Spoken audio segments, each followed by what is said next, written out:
Happy football season, everybody. It is Mac Engel of the Fort Worth Star-Telegram here for another episode of Cowboys Overtime on StarTelegram.com. I am joined by the pride of East Texas, otherwise known as Nick Harris, who is celebrating moving. Yes. That's right. Forget everything that you've done in your life. Nick Harris has walked through the fire of hell and gone through the process of moving residences, including relocating his girlfriend from Pennsylvania all the way down to Texas.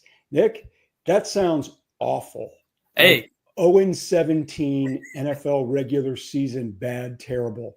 How much crap did you throw away? Oh, quite a bit. But honestly, I'm a throwaway as I live type person anyway. So I try not to keep stuff around.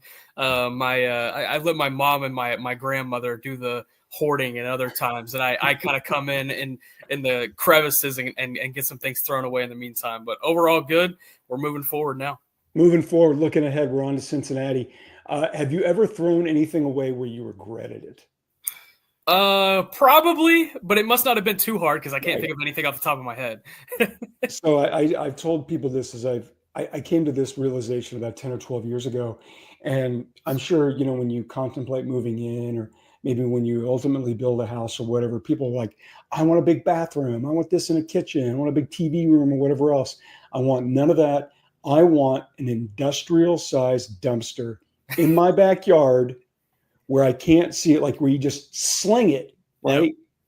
Because I am one of those guys who just drives around like office parks in the back of grocery stores looking for giant dumpsters to throw things away. I think that's the goal. That's the next thing in home building, is just giant receptacles where you can throw away crap.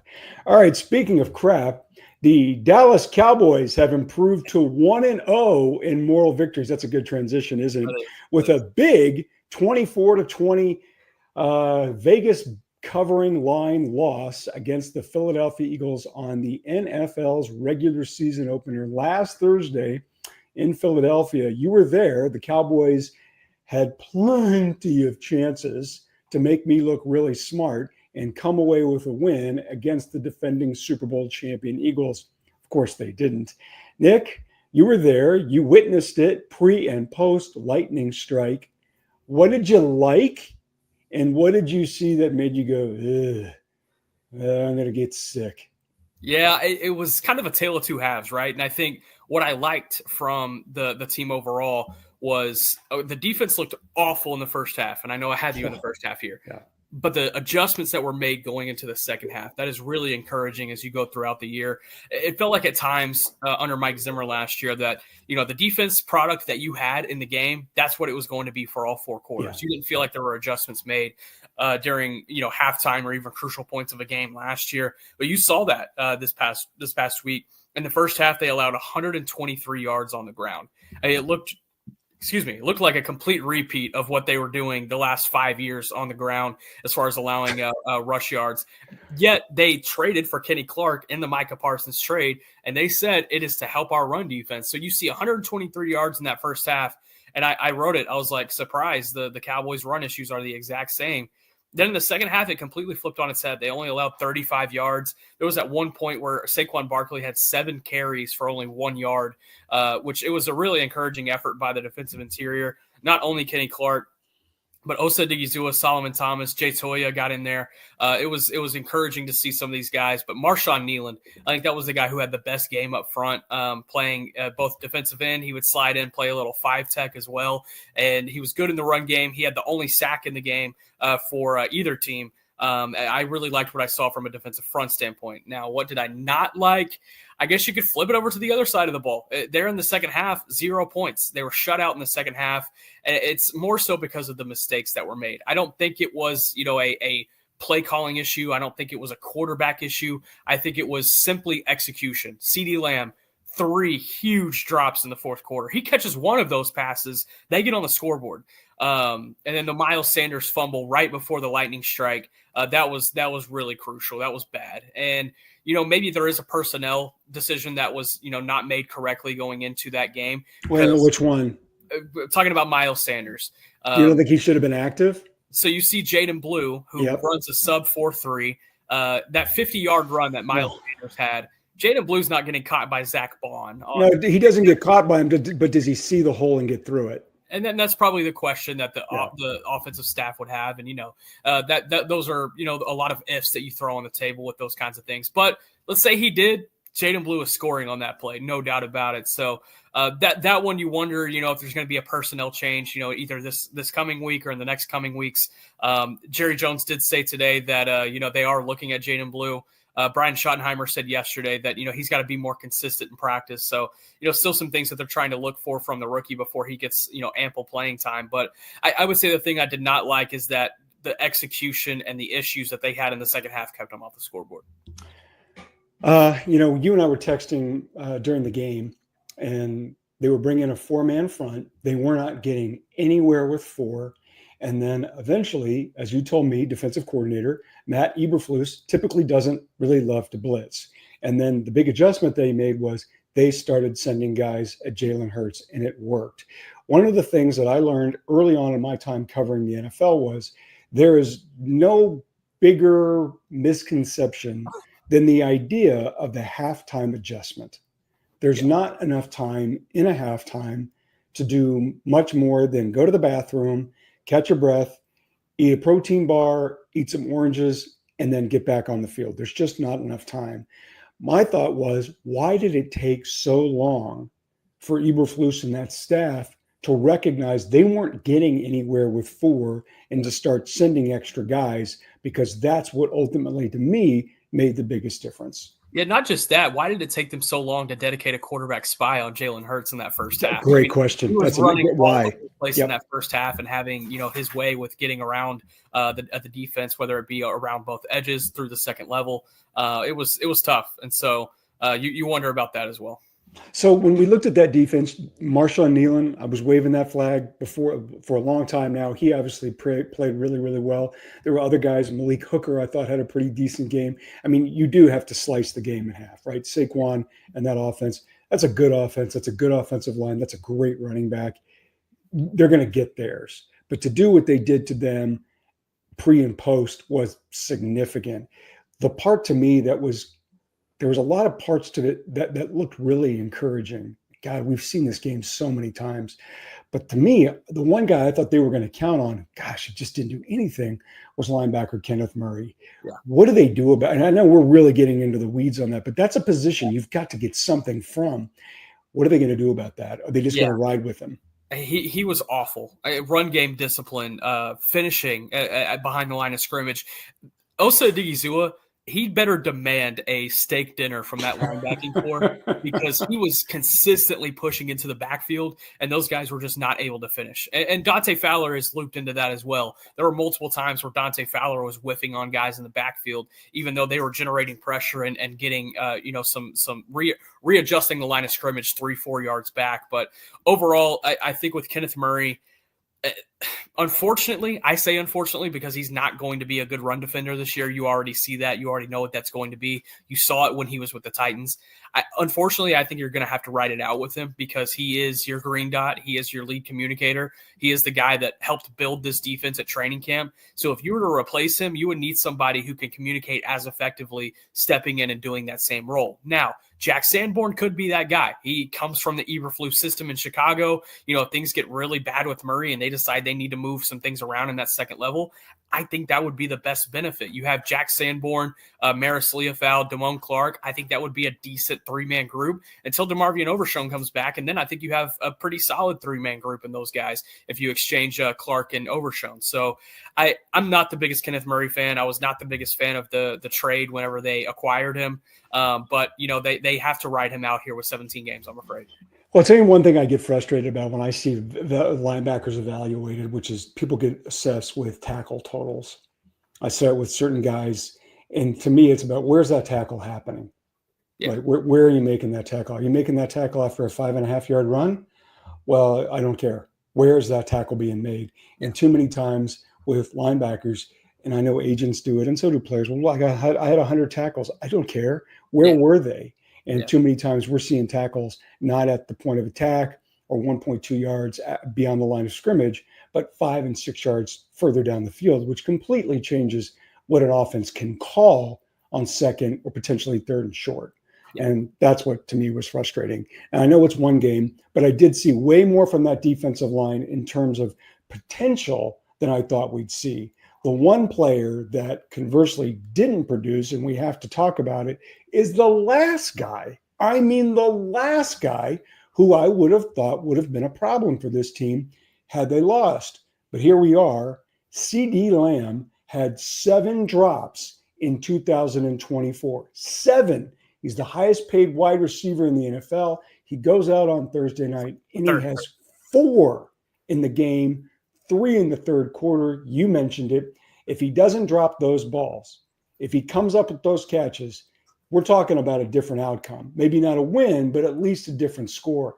Could you believe what you were seeing when you saw a player normally as reliably catch-oriented as CeeDee Lamb drop the ball 3 times in the fourth quarter?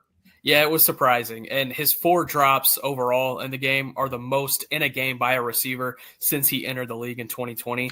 It was a historically bad performance from a drop standpoint for CeeDee. And I will give him credit. He stuck around in the locker room after the game, took accountability for it. There's been some times in the past where he maybe wouldn't have.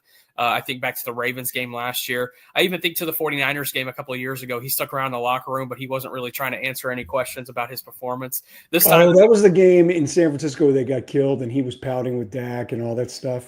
Yeah, I remember that. Yeah, okay. So he this time around he took accountability and he was the first one to say like, no, I can't do that. That's an issue that can't happen. I have to catch the damn ball. That's what he said.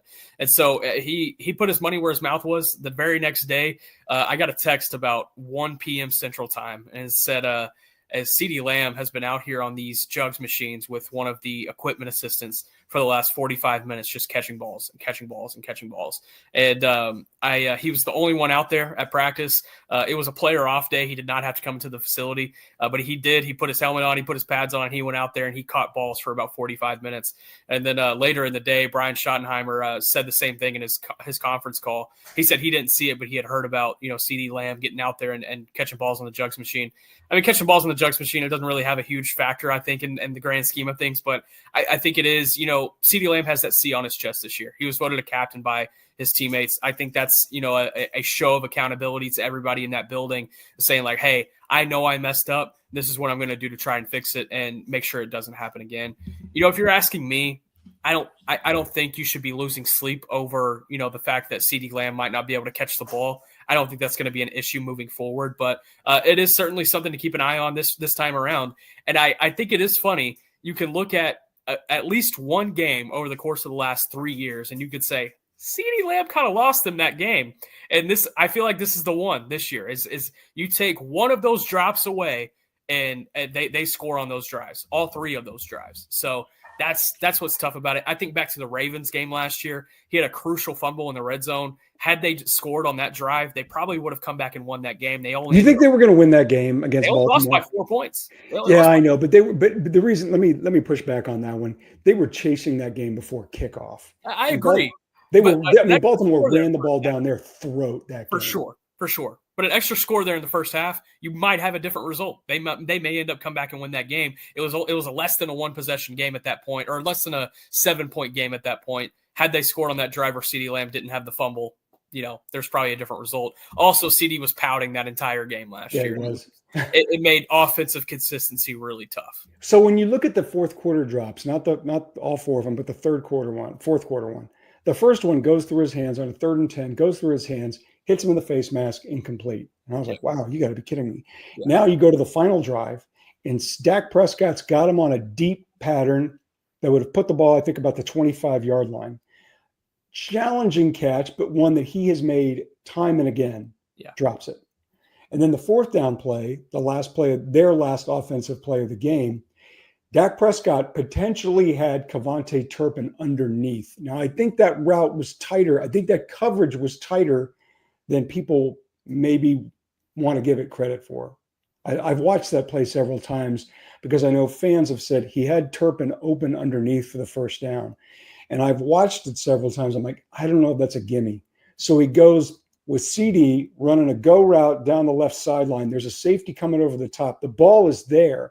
Now, it's a hard catch, but to you, is that of those three, which is the one that you would say, okay, that's kind of forgivable? Or do you look at all of them and say, no, man, you got to catch that? You got to catch them all. When you're Totally the third agree. highest paid wide receiver in the NFL, you have to be able to make those catches. And CeeDee Lamb has made those catches before. Dak put it on the money all three times. Although I'd be curious to ask Dak about this. That second one, I think, may have been intended for Tolbert. It looked like really? It looked like a twin vertical concept, and then CD kind of came around the top of Jalen Tolbert's route. Was like, no, this is going to be mine, and then he dropped it. So I'm curious about that one, but overall, all three of those balls are balls he should have caught. All three went through his hands, and he's made all three of those catches before. Then on that fourth down play, last thing we'll ask about this and move on. The underneath route on the 4th and 10, where Turpin supposedly was open. Yeah, was that first down? Do you think that was? I'm like, I don't know. I don't know about that. Dak made the right decision. I'll say that. I totally agree.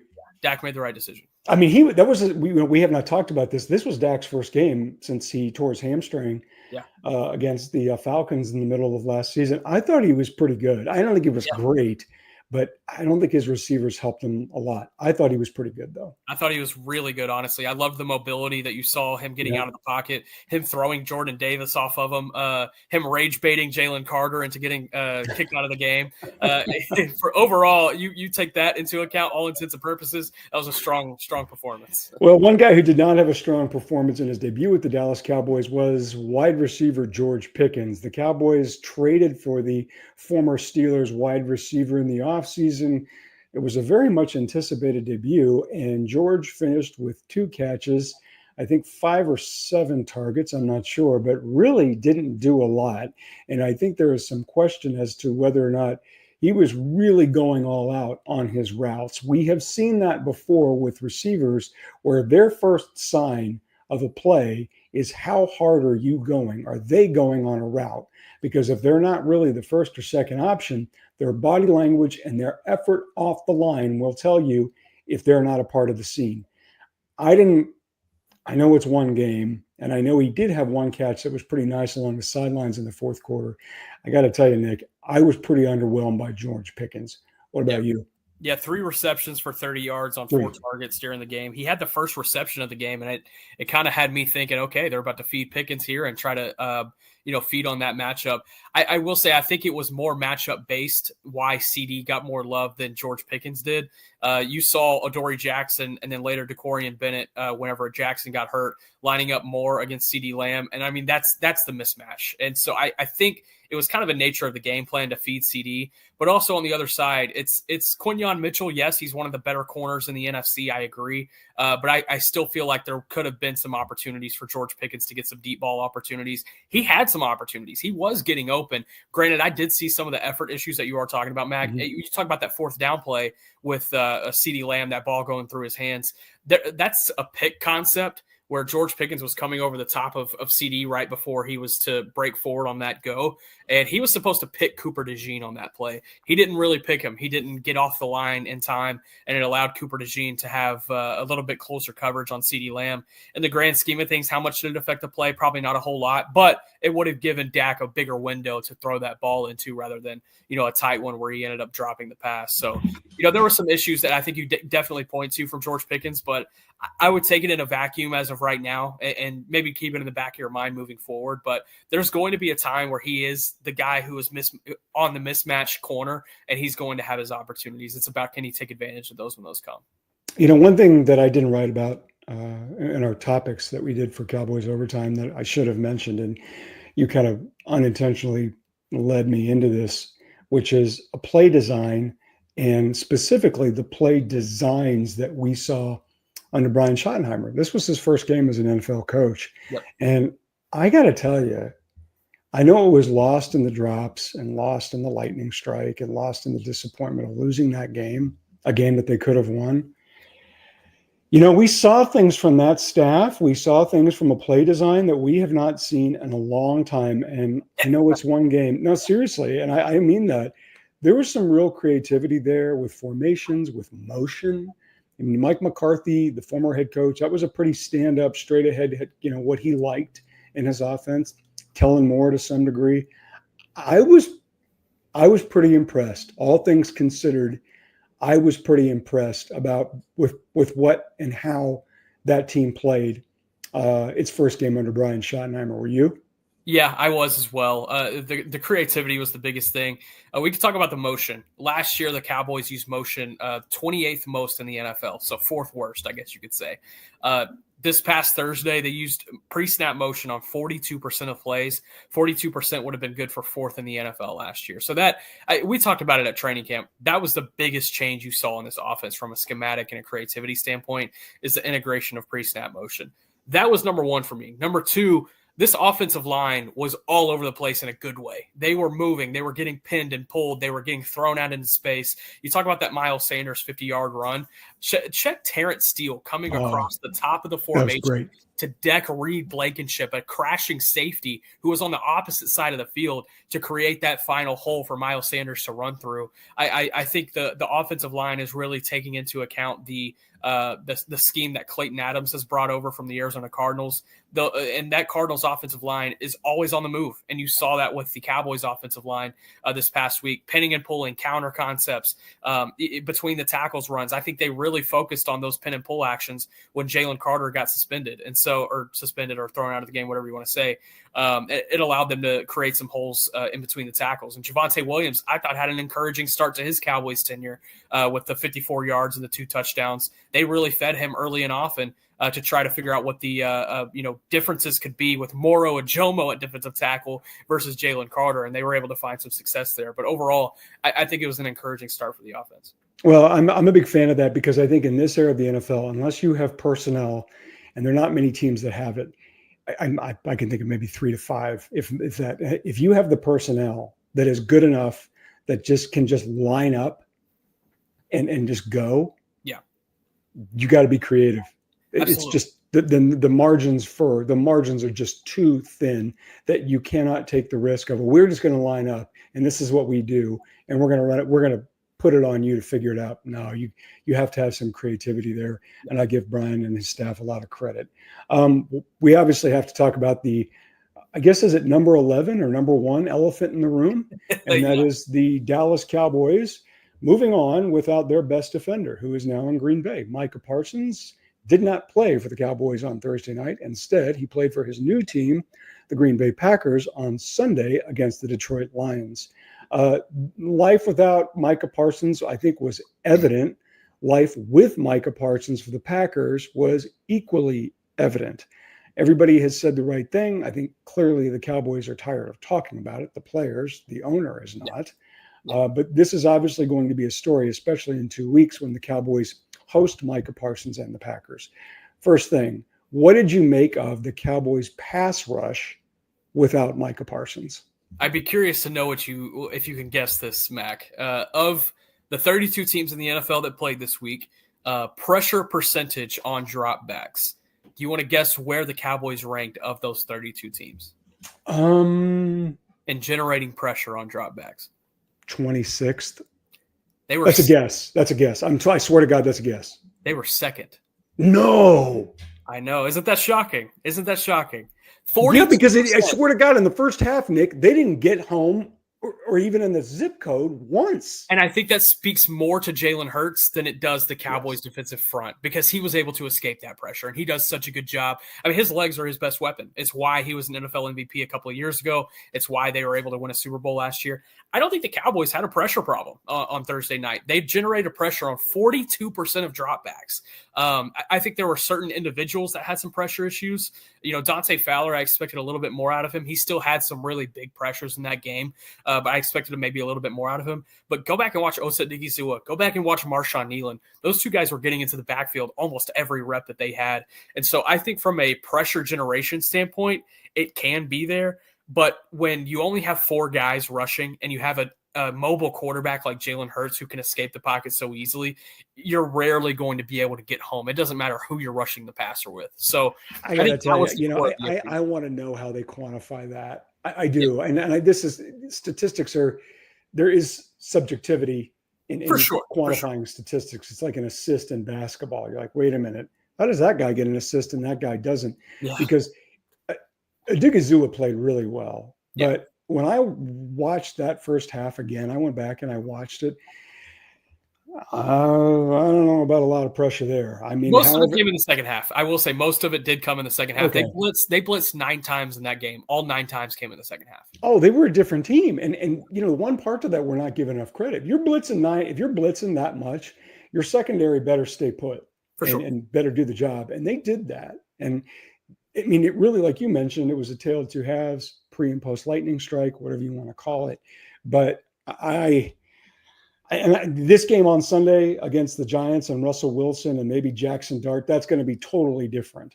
That line is the Giants just aren't in the same strata as the Eagles, I don't think. But I don't know. Do you buy that? Do you buy that pressure rate? I mean, going back and looking, the guys were getting into the backfield. It was just Jalen Hurts escaping it, and they weren't able to get home and finish.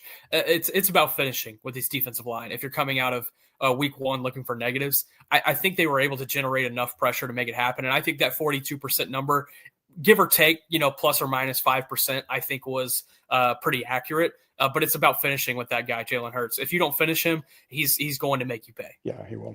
Well, the Green Bay Packers won big over the Detroit Lions on Sunday with Micah Parsons back, miraculously recovering in time for a week 1 start. He looked pretty good. I know this story is going to shadow the Cowboys for a while. Yeah. For seasons, right? This is not going to be just we traded him. This is like the Luka trade. This kind of move is going to be there for a while. And even though the Cowboy players don't want to hear it, he looked pretty damn good, and he changed that game. In terms of what he did, that's a young team. That's a talented team. From what you watched, and I know it's just one game, Nick, does he provide them the punch that the Packers have lacked to potentially get to that Super Bowl? Yeah, I need to see a bigger sample size. He only had, I think, 29 snaps, and he had a couple of pressures, and he's still ramping up to play speed. He didn't participate in training camp, obviously, so he had the back issue. Exactly. He's got the back issue too. And Jerry said it this morning. It was funny on the radio. He was like, yeah, I caught some Green Bay. Micah looked good. The back looked good. And I say that with a straight face. And I was like, no, you don't. You don't say that with a straight face. None of us say that with a straight face. But regardless, I think it's going to help their pass rush department. Absolutely. But I did find it interesting when this trade went down, or I guess when the dust settled, when this trade went down. I was curious in talking to some of the media members in Green Bay how much they felt that Kenny Clark would be a loss. They're like, look, Micah Parsons is going to be huge for this pass rush, but man, losing Kenny Clark's going to be really tough too. And so I wonder what their run game efficiency is going to look like in that defensive interior. I think that's going to take some time to figure out. But against a really good running back tandem in Jahmyr Gibbs and David Montgomery, I thought the Packers did really well in keeping them limited. And that defense as a whole played really well against the Lions. So 1 for 1, if you're asking me how the Packers perform with Micah Parsons.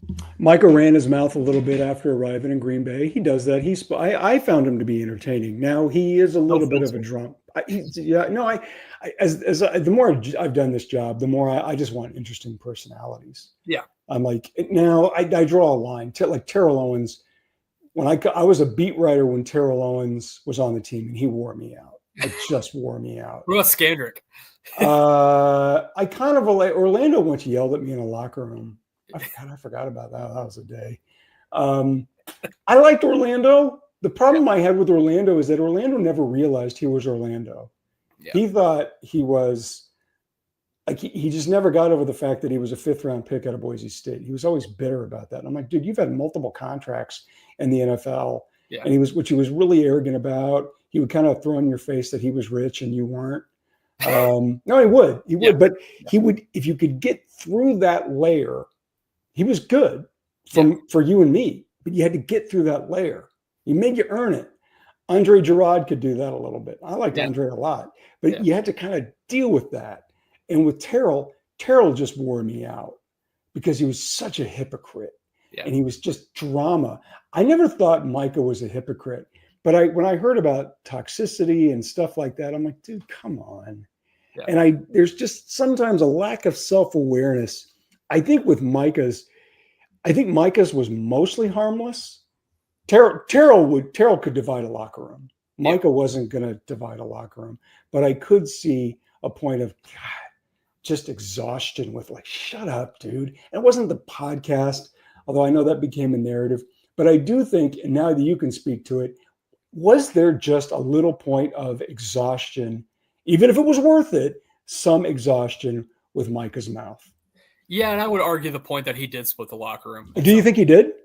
There was a faction of teammates that were more team DeMarcus Lawrence than they were team Micah Parsons. And you didn't necessarily have to pick a side between that battle because that dispute goes back years.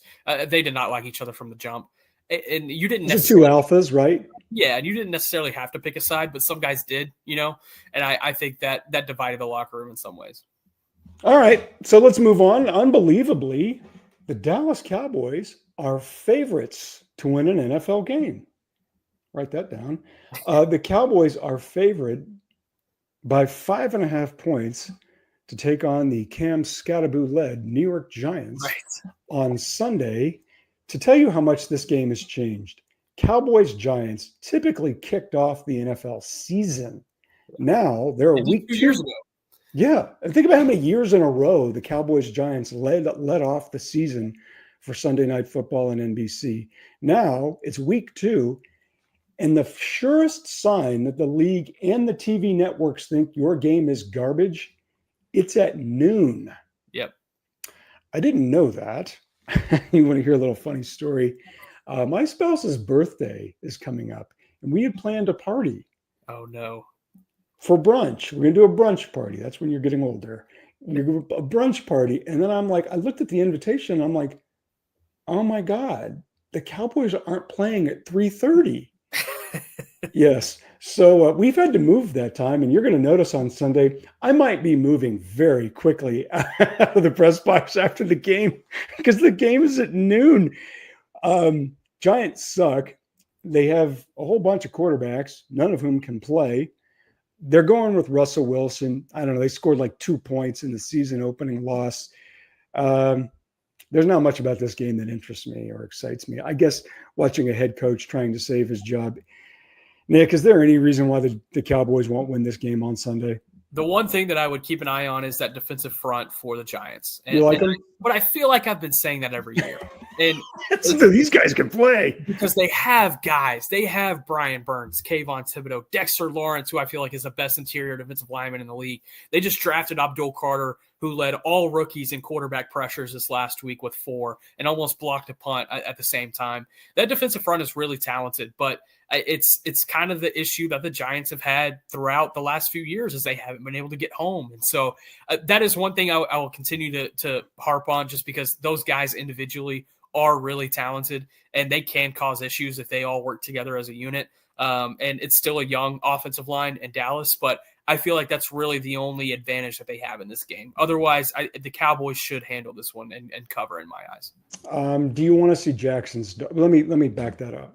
If you're a defensive coordinator, if you're Matt Eberflus and you're game planning for the Giants, do you want to see Russell Wilson or do you want to see Jackson Dart? A lot easier to game plan against Russell Wilson, especially considering Schottenheimer's experience with Russell Wilson. Oh, yeah. It's a lot more difficult to plan for a guy when you can only watch his college tape or his preseason tape. There's so many different variables that don't necessarily line up on what he would see in a regular season environment. If I'm a defensive coordinator, I'd rather see Russell Wilson. Brian Daboll, the Giants head coach, did say on Monday that it will be Russell Wilson starting. We'll see if he finishes, though. I have an NFL question for you because last night was the last game of week 1. Yeah. The Chicago Bears host the Minnesota Vikings. The number 1 overall pick in the draft was starting for the Bears and Caleb Williams. Generational talent, a term now that we are overusing, but I think anybody who saw Caleb Williams play at either Oklahoma or USC said, oh my God, what a talent. Yeah. Goes to the Bears to solve what has been a decades-long problem, which is their inability to find that quarterback. And Caleb, God, he looked good at USC. Just throws that we're like, how did you do that? Well, there was some attitude stuff and questions about his professionalism and maturity and blah, blah, blah during the draft process and stuff about his dad. Then he goes to the Bears and he plays. as a rookie. And he has moments here and there, kind of up and down. Some moments that I think, Nick, you would say, well, that guy's got it. And other ones you're like, I don't know about this. And we have seen a lot over the last 5 to 10 years of guys just like that.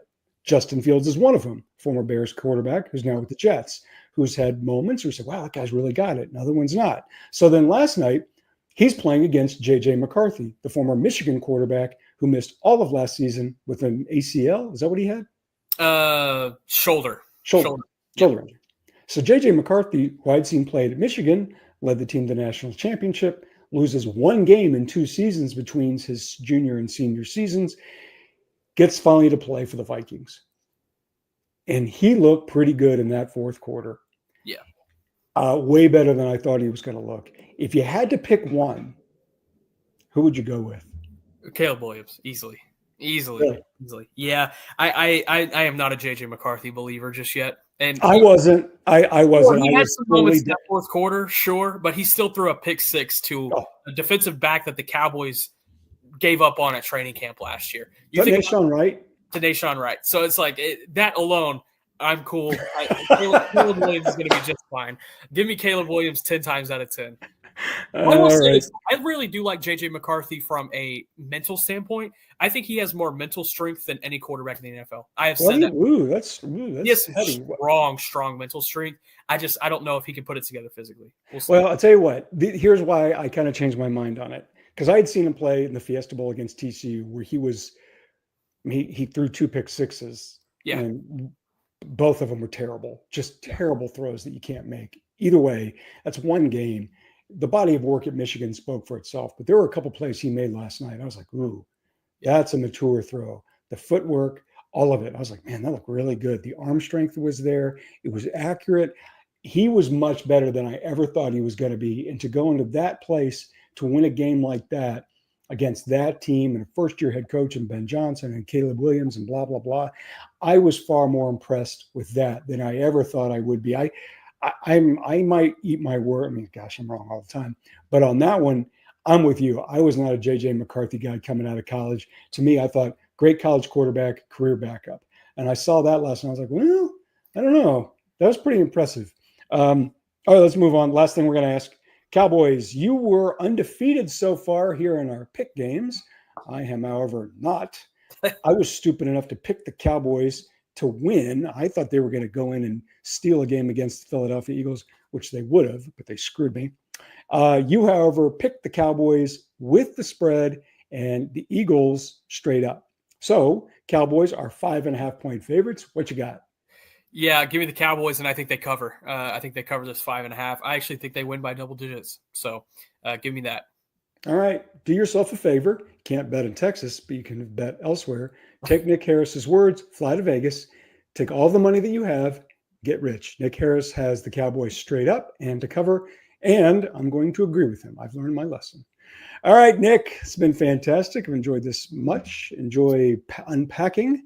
For all of your Cowboys coverage needs, be sure to check us out on startelegram.com and be sure to follow our Emmy Award-winning Dallas Cowboys NFL. There it is. Yes, there it is. There it is. That's outstanding. That's good. I expect to see that on Sunday at the press box. Thank you. Nick, it was great talking to you again. For all of your Cowboys coverage needs, check us out on startelegram.com. For Cowboys Overtime, I'm Mac Engel. We will see you next week.